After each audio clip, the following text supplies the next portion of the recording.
Değerli şagirdlər, abituriyentlər, izləyicilər. Bugünkü dərsimizdə Abbasqulu Ağa Bakıxanovun Hikmətin Fəziləti mənzum hekayəsi ilə tanış olacaq.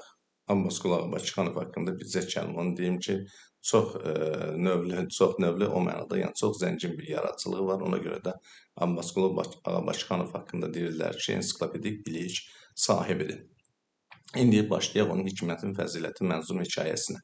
Hekayə sadə görünsə də, Hikmətin Fəziləti hekayəsindən elə belə deyək ki, çaşdırıcı testlər hazırlayırlar ki, ona görə çox diqqətli olmaq lazımdır. Yəni əsər sizə sadə görünə bilər. İndi mən əsəri oxuduqca görəcəksiniz ki, çox sadədir, amma çox diqqət eləməli olduğumuz məqamlar var. Xüsusilə şahın əyandan, əşrəfdən ardıcıllıqla nələrin soruşduğunu xüsusilə yadda saxlamaq lazımdır.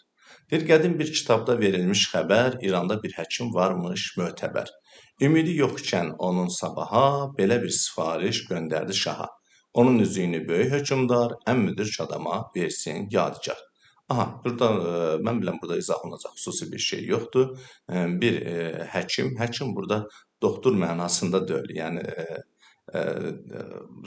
həkim burada hökmləri bilən filosof, alim anlamındadır. Bizdə həkim sözü adətən tibb işçilərinə, yəni ali təhsil almış tibb işçilərinə deyilir. Amma həkim əslində hökmləri bilən, yəni alim deməkdir.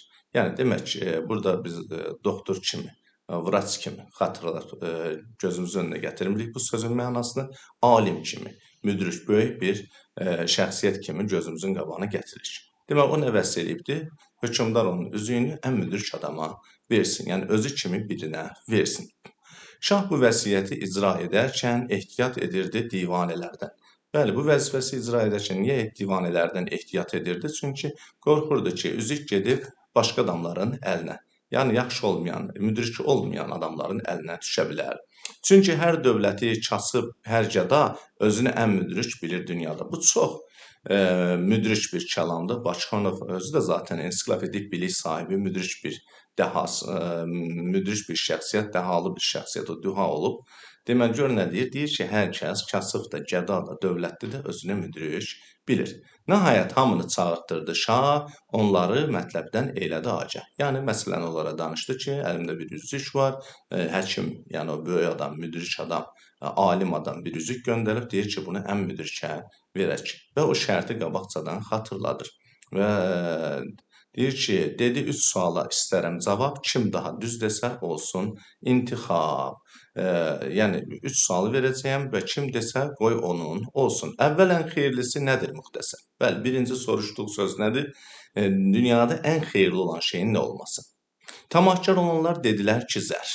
Yəni, var dövlətə meyilli olan adamlar qızılı dedilər.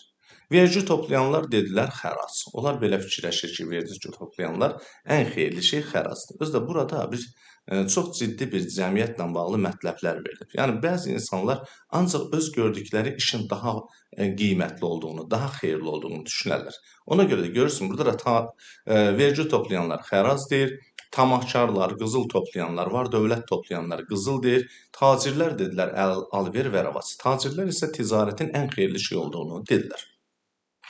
Şah dedi, uzaqdır bunlar mətləbdən.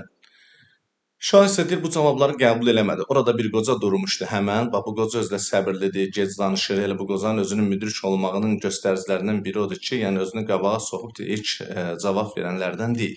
Orada bir qoca durmuşdu həmən, söylədi hər şeydən xeyirli hünər. Bəli, hünərli olmaq, cəsarətli olmaq, sinəsini qabağa verə bilmək, hünər dünyada ən xeyirli şeydir. Bəli, hünər olmayan yerdə, deyək ki, addım atmaq cəsarəti olmayan yerdə bir xeyir yoxdur. Yəni, xeyirli iş cəsarətli ola bilmək, addım ata bilməkdir. Hünərsiz heç bir şey olmaz müyəssər. Yəni, insanın hünəri olmasa heç nəyə əldə eləmək olmaz. Şah qəbul elədi, soruşdu yenə. Dünyada hər şeydən yaxşı deyin nə? Yüksəldi müxtəlif səslər saraydan, şahın razılığı, şadlıq, firavan. Deməli, bu dəfə bu cür fikirlər söylənir ki, ən yaxşı şey şahın adamdan razı olmasıdır, ən yaxşı şey şadlıqdır, xoşbəxtlikdir, yaxşı yaşamaqdır. Yenə də o qoca dedi bu sözü, hər şeydən yaxşıdır, yaxşılıq özü. Şah bu dəfə bizim qocamız nə dedi, bu müdrik insan nə dedi? Dedi ki, bəs yaxşılıq etmək ən yaxşı işdir. Demək, ən xeyirli şey hünərdir. Ən yaxşı şey yaxşılığın özüdür. Ən xeyirli şeyin nə olduğuna demək, tamahkarlar qızıl demişdi, tacirlər alver demişdi, vergi yığanlar da xərac demişdi. Orada da ardıcıllıq belə idi. Əvvəlcə tamahkarlar qızıl dedi, sonra vergi yığanlar xərac dedi, sonra da tacirlər alver dedi. Sonra isə yaxşılığı nə adlandırmışlar? Burada artıq yaxşılığın, ən yaxşı şeyin dünyada nə olduğunu, kimlərin nə dediyi cavabı yoxdur. Sadəcə belə ki, şahın razılığı, şadlıq firavan yaxşılıqdır. Amma bizim bu müdrik qoca isə deyir ki, dünyada ən yaxşı şey yaxşılıq eləməkdir. Çünki yaxşı sifət olarsa səndə, afərin söyləyər dost da, düşmən də. Şah dedi, ən lazım nədir insana?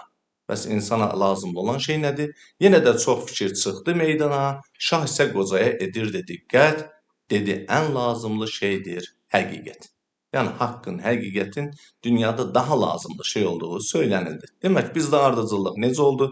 Bu əsərdə soruşulan əvvəlcə padişah soruşdu ki, ən xeyirli şey nədir? Deməli, tamahkarlar dedilər, zər ən xeyirli şeydir. Deməli, vergi yığanlar dedilər ki, xərac ən yaxşı şeydir. Tacirlər dedilər ki, alver.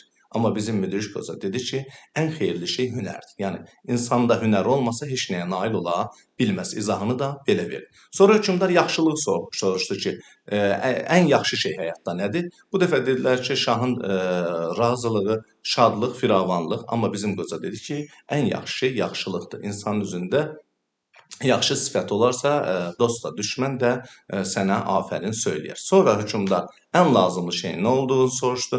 Ən lazımlı şeyə başqalarının cavablarını biz görmürük. Müdrik isə nə deyir? Həqiqət. Deyir, həqiqət olmasa olmaz intizam. Bəli, haqq, ədalət olmasa intizam olmaz. Bir müəllim də sinifdə haqqı, ədaləti qoruya bilməsə, saxlaya bilməsə, o sinifin nizamı, intizamı pozular. O cümlədən cəmiyyətdə də haqq, ədalət olmasa, o cəmiyyətdə nizam, intizam pozular. Dünya həqiqətlə dolanır daim, yəni müdam, şah qalxıb qocaya eylədi təzim, üzüyü hörmətlə eylədi təqdim. Bax, buradakı ifadəyə fikir verək, o təzim eləyir, taxtını, tacını ona təqdim eləmir. Bəzi test tapşırıqlarında belə olur ki, taxtını, tacını ona təqdim elədi. Taxtını, tacını yox, taxtını təqdim eləyən Nüşabə idi, İskəndərə təqdim eləmişdi. Amma şah qalxıb qocaya eylədi təzim, üzüyü hörmətlə eylədi təqdim.